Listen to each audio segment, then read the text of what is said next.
Buenas noches a todos y todas. Soy Delfina Rossi, soy economista de la Universidad de Barcelona. Tengo un par de másters y actualmente estoy haciendo el doctorado en Ciencia Política. Soy docente también acá en la Universidad Nacional de Avellaneda. Así que si quieren empezar el próximo cuatrimestre Economía, me pueden tener como docente. Estoy en la carrera de Economía. Y también doy clases de Sociología en el CBC de la UBA, en la cátedra de Daniel Filmus. Así que se me vienen muchos textos de Sociología cuando transcurrimos en esta charla. Yo me considero feminista desde los 14, 15 años también, como seguramente tus hijas. Empecé a militar en Barcelona en un espacio que es feminista. Creo que el feminismo es una decisión de vida, de cómo vivir, de cómo luchar y de cómo luchar profundamente por esta libertad, esto que decía también acá Vicente, de no sentirte oprimido, oprimida y de poder ser una misma en diferentes lugares y aspectos, ¿no? Y la verdad que el título de la charla, y muchas gracias por la invitación y gracias Agustina por invitarme a estar acá, de hablar de trabajo, cultura y género. Uno primero piensa, digo, qué difícil, ¿no? Todas tres cosas distintas, todo mezclado, todo junto.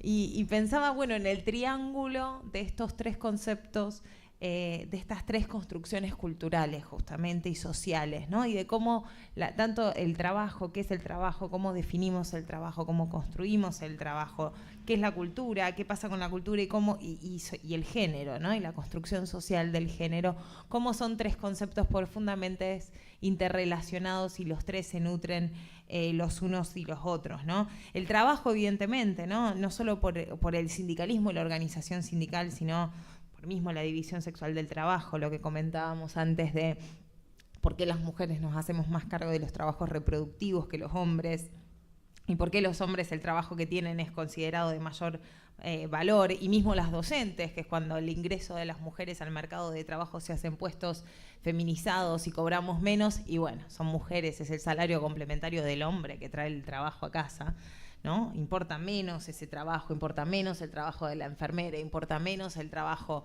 de la empleada doméstica, porque son trabajos de cuidado y hechos con el amor que supuestamente venimos a ocupar en la sociedad. Y cómo tiene que ver también, bueno, justamente la cultura que hablábamos de la cumbia, de la música, que es la creación de la identidad subjetiva, de cómo se crea lo uno y lo otro, la alteridad, ¿no? Y el género atraviesa las dos cosas. Y pensaba qué tiene que ver todo esto con la situación política actual, ¿no? Digo, y uno dice, y la verdad que les agradezco mucho que hagan este tipo de charlas y este tipo de eventos y se junten a charlar de estas cosas un sábado a la tarde en vez de estar tomando mates con sus amigos, amigas o tomando una cerveza.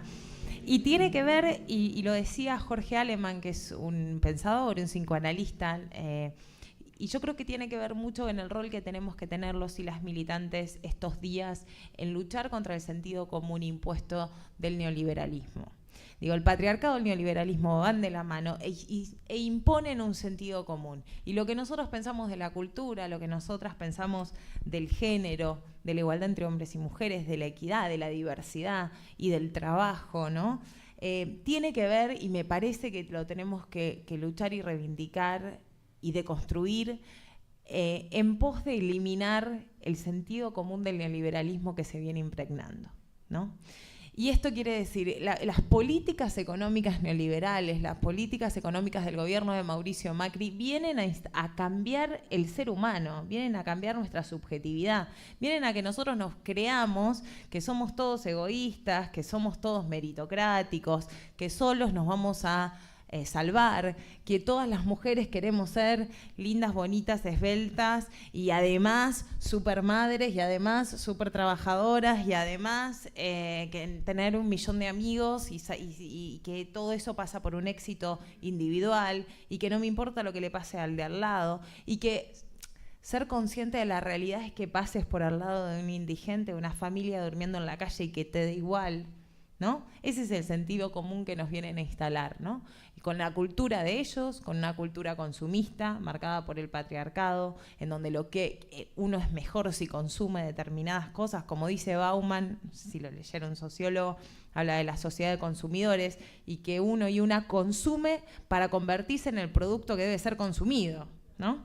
Entonces, nosotras, y además la mujer y el cuerpo de la mujer totalmente sexuado, en donde se exacerba la idea de vendernos como un producto también sexualmente consumible, ¿no? Digo, esta es la cultura de ellos, ¿no? La idea de que nosotras nos tenemos que volver en un producto que pueda ser consumido no solo por los grandes capitales del mundo por ser productivas, sino también por esta idea de qué lindo tener una mujer linda al lado tuyo. Y nos pasa también en la política. Y bueno, pongamos una mujer linda al lado que para la foto nos viene bien, o bueno, que cierra la lista 50... No, la verdad tenemos un panel de 5 tipos. Poner una mina aunque sea a presentar, digo, ¿por qué tenemos que consumir el producto así? Digamos, porque la equidad que nosotras venimos a discutir hacia adentro de la política, de las organizaciones sindicales, no es estética. No es estética, no es de maquillaje, no es de que las compañeras tienen que estar ahí porque quedan lindas en las fotos. Digamos, eso es el cambio, yo creo, cultural contra el cual tenemos que ser conscientes que lo estamos dando. Creo que a veces la cultura parece algo exclusivamente del ocio, y la cultura no es solamente el ocio, sino que consumimos cultura para crear una identidad distinta. De ahí me parece tan relevante lo que hacen con maricas, sudor marica, yo no lo dije mal, con sudor marica o desde el humor, porque crea la subjetividad distinta. Y en el momento en que el neoliberalismo está en el poder, ellos crean los unos y nosotros somos los otros. Nosotros somos, como decía, recién me acordaba la frase de Cristina, ¿no? Yegua, puta y montonera, ¿no? Bueno, nosotros somos eso, nosotras somos eso, somos las otras, ¿no? El segundo sexo de Simone de Beauvoir, de cómo nosotras las mujeres nos definimos, es más, la dificultad de que tenemos como definirnos las mujeres en función de los unos, que es el sexo masculino, que son los varones. Nosotros somos el pueblo, nosotros somos los excluidos, las excluidas, nosotros somos los cabecitas negras, nosotros somos todo lo que quedó afuera.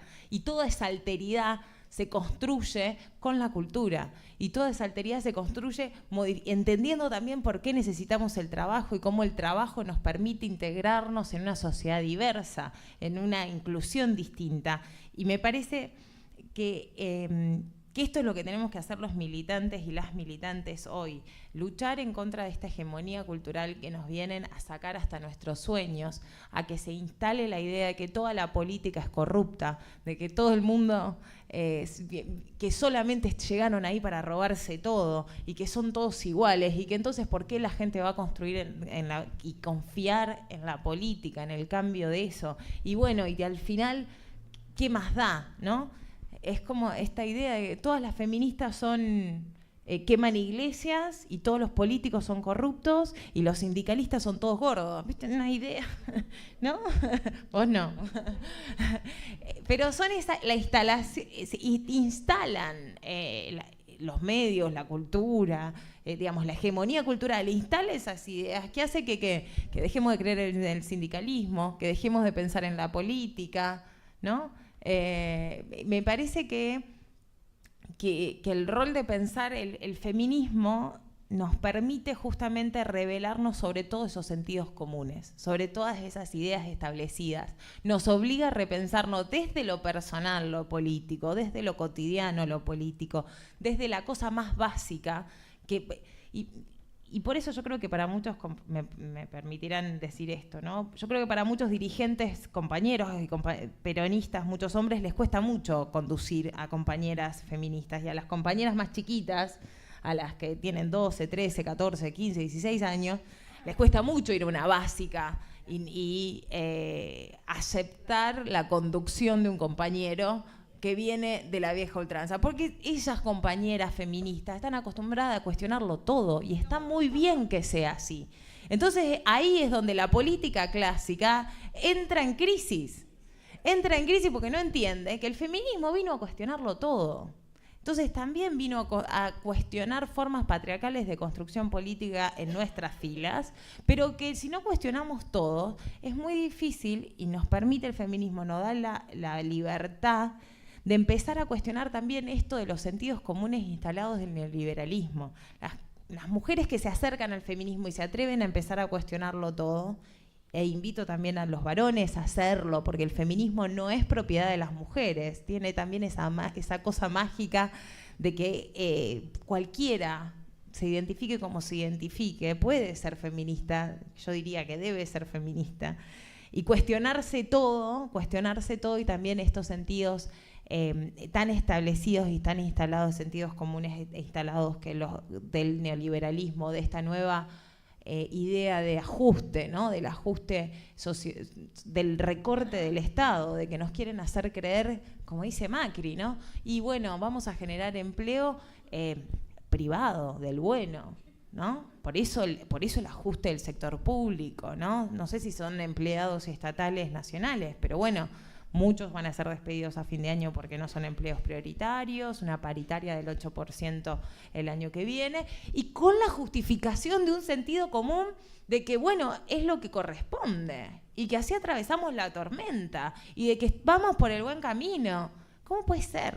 Y las feministas son las que dicen no al Fondo Monetario Internacional. Y las feministas somos las que decimos queremos aborto legal, seguro y gratuito, pero en los hospitales, con recursos y pagado por el Estado, no como un privilegio para las ricas, ¿no? Entonces, me parece que tenemos que aprender muchísimo más de ese camino recorrido, porque justamente transforma lo personal en político, y a los compañeros y compañeras y a los conocidos y conocidas que tengamos que se estén quedando sin laburo, que no puedan llegar a fin de mes, que no pueden pagar la luz, que les está yendo un poco peor, me parece que le tenemos que explicar que eso no es culpa de la política en general, que es culpa de este modelo económico, y que la manera de solucionarlo es con lo colectivo, es con la lucha colectiva, es con la acción en las calles, es con la cultura y transformando ese sentido común que te hace pensar que es culpa tuya, que te hayas quedado sin laburo, que es culpa tuya.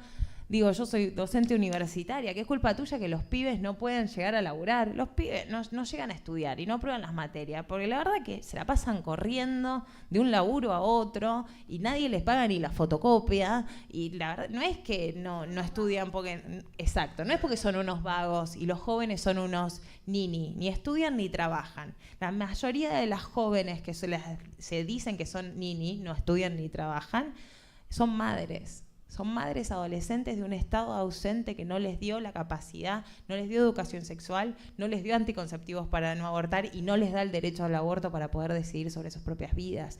Esas son las que le dicen que son las culpables, que no estudian y no trabajan y las tratan como inservibles. En un Estado ausente, en un Estado que no existe, en un Estado que nos impone esta cultura del consumismo y que, como también dice Bauman en su texto de modernidad líquida, los culpables son los consumidores fallidos. Sí, todo el mundo puede consumir, es la famosa libertad del mercado. Todo el mundo puede comprar y consumir, y si no tenés la última pick-up, si no tenés el iPhone 7, 8, ahora no sé, está como el 13 creo ya, es culpa tuya. Y si no llegaste y no te compraste una linda remera para que te agarren y te contraten en un laburo porque estés presentable, es culpa tuya. Digo, y bueno, y el Estado se tiene que achicar, porque la verdad que lo primero que tenemos que hacer es pagar la deuda. Esto es lo que nos dice. Y la gente común te dice en la calle, y bueno, pero si no tienen plata, ¿cómo van a pedir los estatales que le aumenten el pago? No, bueno, después la tenemos a Sandra, ¿no? Después tenemos un asesinato en manos del Estado porque el Estado provincial no tenía la plata, y a Rubén. Los tenemos a dos compañeros que pusieron su cuerpo enfrente de un Estado que no daba, que creía que, bueno, que cosas que pasan, con un proyecto que claramente es María Eugenia Vidal intentando aplicar lo que pasó en la ciudad de Buenos Aires, en donde la matrícula es 50% para los privados y 50% para la escuela pública. Un proyecto de privatización de las escuelas públicas, ¿no?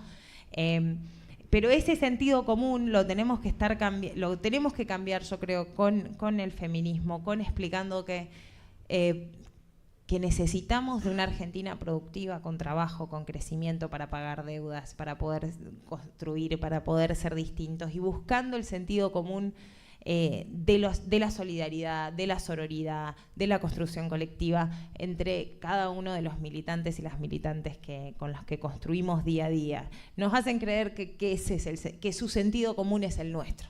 Y el sentido común del pueblo argentino tiene mucho más que ver con el feminismo, tiene mucho más que ver con la igualdad y la solidaridad, que no sobre esta competencia, con esta idea de que nos queremos sacar los ojos los unos y los otros para un poquito de beneficio económico. Me parece, compañeros y compañeras, que tenemos que acompañar la lucha de las mujeres el 8, el día miércoles en las calles. Necesitamos ser 2 millones. La Iglesia lamentablemente se subió al círculo de los antiderechos y están movilizando. Hoy eran muchos en la ciudad de Buenos Aires. Eran la mayoría familias heteronormativas, muchos hombres. No he encontrado una mujer que me argumente bien en contra del derecho al aborto. Son los hombres los que toman las palabras y te argumentan. Me parece que tenemos que ser muchas el 8 en las calles para poder exigir que se vote y seguir conquistando nuestros derechos, y que tenemos que aprender de esa lucha para hacer del nuevo sentido común, de la nueva cultura, del género a favor de la equidad, de la diversidad y del trabajo, la victoria que nos haga llevar a que en diciembre del año que viene sea el último día que gobierne Mauricio Macri. Gracias.